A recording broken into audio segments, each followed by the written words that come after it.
To help us read and spell words, we need to break them up into syllables. Syllables give speech its natural rhythm. They are the beats in words. For example, triangle. Try and gull. 3 syllables. And this one, napkin. Nap, kin. 2 beats. Fox, fox.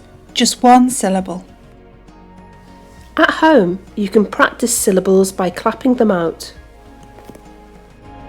Remember, remember. 3. Spoon, spoon. Just 1. Table, table. 2.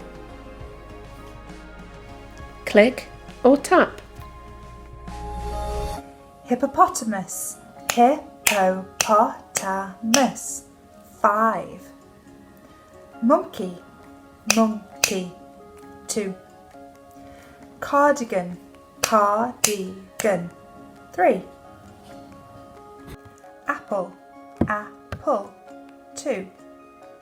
Book, book. 1.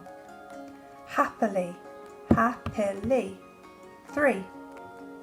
If you find this tricky, you can use the chin method to feel the syllables. Put your hand under your chin and say the word. Every time your chin drops, that's a syllable. Cardigan. 3. Jumper. 2. And with practice, you'll be as good as me. How about supercalifragilisticexpialidocious?